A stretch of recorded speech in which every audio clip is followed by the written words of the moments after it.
Bienvenue sur Planète Actuelle, la chaîne qui vous met au parfum des informations en Afrique. Pourquoi Valentin Djenantin a-t-il été contraint de quitter le Bénin? Qu'est-ce qui fait de lui un opposant à part dans le paysage politique béninois? Dans cette vidéo, nous revenons sur ses propres explications entre affrontement avec le pouvoir, opposition assumée à Patrice Talon, rôle stratégique au sein des FCBE et blocage de certaines réformes majeures. Ex-ministre, ancien député et figure politique connue, Djenantin affirme avoir été directement ciblé pour ses positions et son influence. Son témoignage soulève une question centrale. Au Bénin, l'opposition a-t-elle encore réellement sa place dans le jeu démocratique? Like, abonne-toi et active la cloche de notification pour ne rien rater. Monsieur Djenantin, Oui. à propos opposition, qu'est-ce qui fait votre particularité pour que vous soyez contraint d'abandonner, de quitter votre pays, puisque au Bénin, il y a quand même des opposants qui y vivent. Il y a même 28 opposants à l'Assemblée nationale. Qu'est-ce qui fait la particularité de l'opposant Valentin Djenantin Agosso? Merci beaucoup. Ce qui fait ma particularité, c'est quoi? Comme vous l'avez dit tantôt dans la présentation, j'ai été membre du gouvernement de Boni-Aï. Oui. Plusieurs fois, j'ai été 3 fois ministre. Après, j'ai été élu député à l'Assemblée nationale. Et entre autres ministères, j'ai été ministre de l'économie maritime.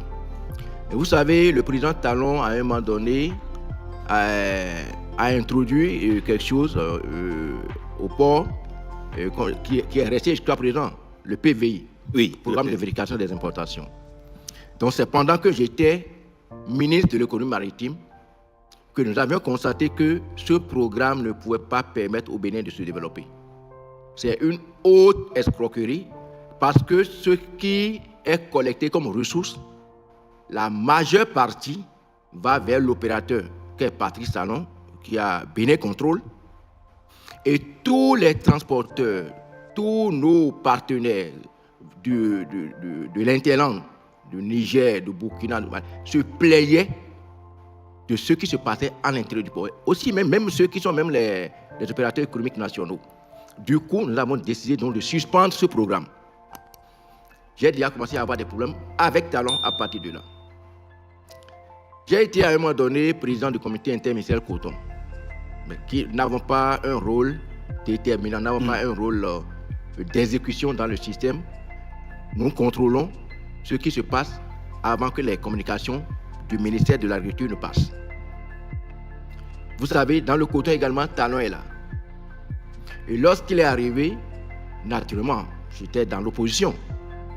Je n'ai pas fait comme mes camarades, la plupart de ceux qui ont travaillé avec. Vous êtes resté fidèle J'étais resté à vous-même et au président Yahi Boni.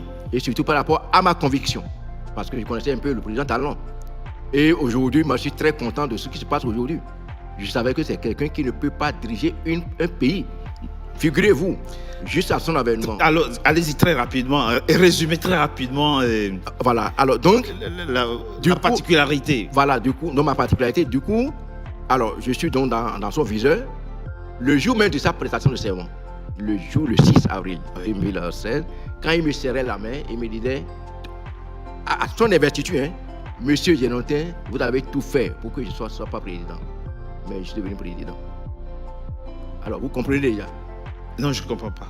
Ça veut dire quoi le jour de son investiture? Oui, ça j'ai bien compris. Et vous, vous en tirez quelle conclusion? Mais la conclusion, c'est tout ce qui s'est passé avant qu'il ne soit là. Alors, bref, donc finalement, j'ai été élu président de Force pour BD émergent, le parti FCB, le plus grand parti d'opposition. Déjà que le gars, ça ne s'entendait pas. Donc, devenu président de ce parti, il a compris. Et j'ai contribué à faire échec par 2 fois à la révision de la Constitution. Donc, c'est ce qui fait ma particularité. Vous êtes, on va dire, posé sur le chemin comme obstacle. Exactement. Donc, il fallait me dégager. Donc, il ne faut pas que je revienne encore à l'Assemblée. Ce 5 mars, le code électoral béninois a été réformé. Et voici la conclusion que vous, Valentin Djenantin Agosso, vous tirez de cette conclusion, de cette réforme. Je vous cite, Patrice Talon sera Patrice Talon sera le seul maître à décider de qui sera candidat, conseiller, maire, député, parrain ou président de la République du Bénin en 2026. Exactement, c'est bien ça, M. Tobé.